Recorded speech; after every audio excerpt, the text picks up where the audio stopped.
ici Nico71 pour la communauté Techlog. Aujourd'hui, je vais vous présenter une petite brique intelligente électrique qu'une entreprise slovène m'a prêtée pour une review et pour du testing. Cette brique intelligente s'appelle la Buwiz Brick, un nom pas très vendeur mais pas forcément définitif. Elle est développée par une entreprise slovène où son dirigeant Ronnie Leiben m'a envoyé du coup 2 prototypes pour test. Elle se présente sous la même forme qu'une batterie LiPo Lego en termes de ses dimensions, sauf qu'elle est en Bluetooth. Il n'y a donc pas de connecteur infrarouge, pas de récepteur infrarouge à connecter, les moteurs se connectent directement sur les 4 ports. Elle peut donc contrôler 4 ports maximal avec un iPhone.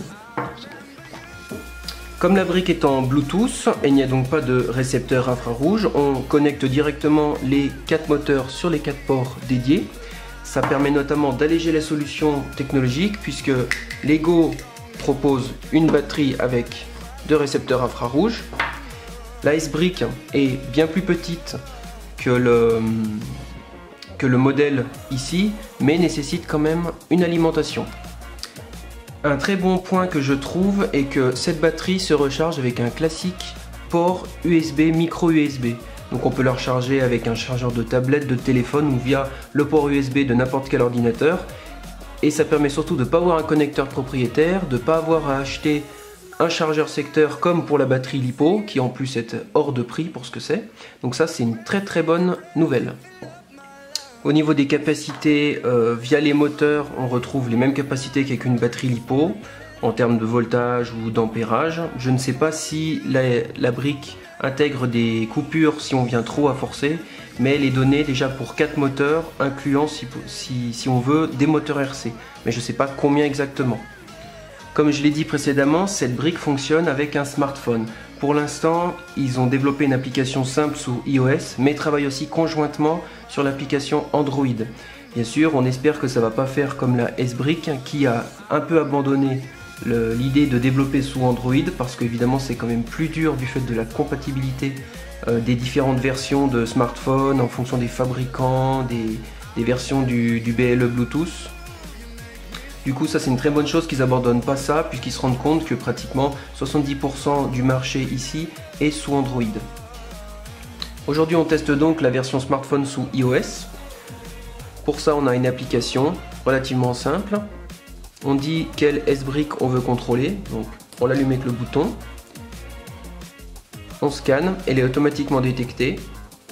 D'ailleurs, j'ai la S-Brick aussi qui est détectée. Et ensuite, on a un panel de contrôle, donc pour l'instant des simples sticks qu'on peut déplacer, qu'ils soient horizontaux ou verticaux. On appuie sur Start et on peut faire bouger les moteurs.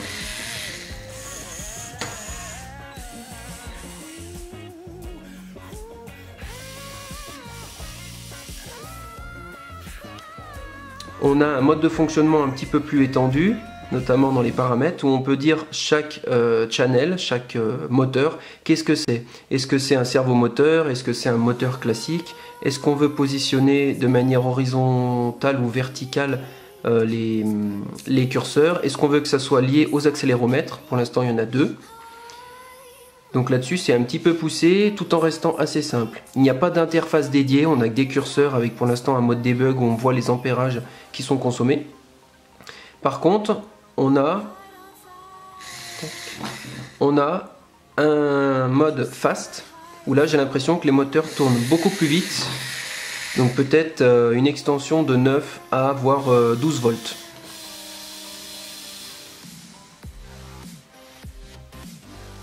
Alors la Buwiz Brick, concrètement, est-ce que c'est bien ou pas?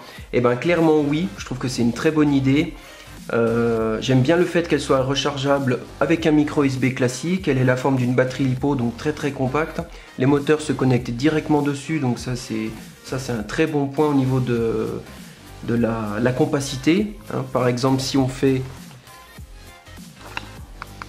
ce petit chargeur où j'ai mis les récepteurs infrarouges ici, et bien là évidemment si je remplace la LiPo par la Buwiz, forcément j'ai plus mes récepteurs et c'est beaucoup plus joli.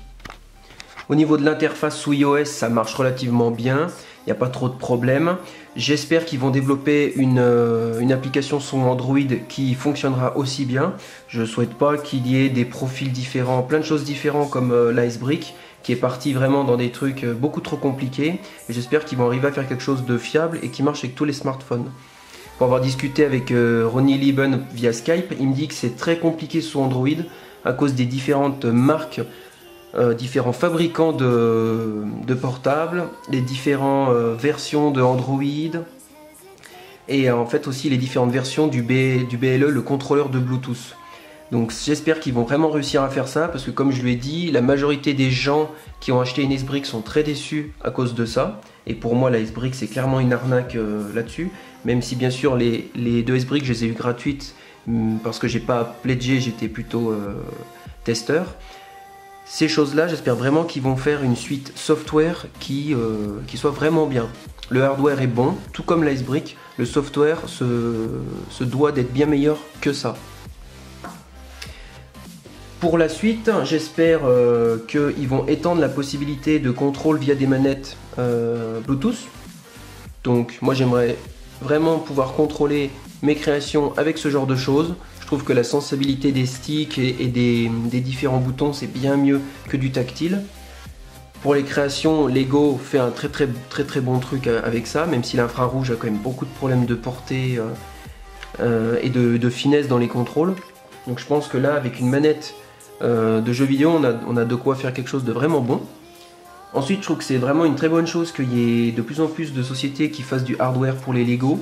Donc que ce soit la Icebrick, ici la Buwiz ou même d'autres choses comme du Arduino ou des choses dédiées, des capteurs spéciaux pour le NXT, ça existe depuis un petit moment. Mais dans l'électronique grand public pour le Lego, je trouve que c'était une très bonne chose qu'ils font ça. J'espère que ça fera réagir Lego pour qu'ils nous proposent des nouvelles solutions. Donc notamment j'espère qu'un jour ils vont virer ces choses-là en infrarouge qui sont totalement merdiques pour des choses qui par exemple peuvent être placées en Wi-Fi, en Bluetooth ou autre chose. Ils ont déjà abandonné les classiques boîtiers de piles gros comme ma maison pour passer à des batteries LiPo, donc ça c'est vraiment dans l'air du temps. Et j'espère qu'ils vont continuer après leur suite hardware pour avoir quelque chose de mieux. Pas forcément pour partir avec des smartphones, des solutions tactiles, mais du contrôleur mécanique classique c'est aussi bien. Enfin pour la question du prix, écoutez j'ai pas d'informations. Comme vous le voyez ici en fait c'est une base, c'est un cube de batterie LiPo qu'ils ont retouché avec leur hardware à l'intérieur. Par contre l'intérieur ici c'est, enfin plutôt le panneau extérieur, c'est pas de l'impression 3D, c'est du plastique. Moi je vois des traces d'usinage donc c'est fait en fraisage classiquement. Le contrôle, la connexion se fait très bien, je trouve que c'est bien mieux que la Icebrick. Au niveau des petits patins métalliques qui communiquent le courant.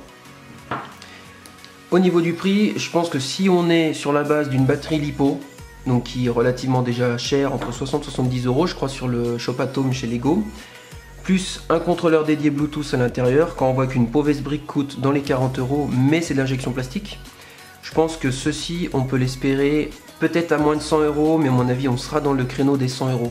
C'est-à-dire que ça remplacera la batterie LiPo plus le chargeur. De Lego ça coûte à peu près une centaine d'euros. Je pense qu'il s'il la faut un petit peu moins d'une centaine d'euros, c'est vraiment un très bon plan. Voilà, je vous dis au revoir, je vous reverrai plus tard quand j'aurai les versions définitives pour tester avec des créations personnelles. Donc voilà, j'ai installé la Buwiz Brick dans mon petit chargeur, donc vous voyez l'arrière est fortement dépouillé, c'est bien mieux pour le design. Et puis du coup, on va faire quelques tests.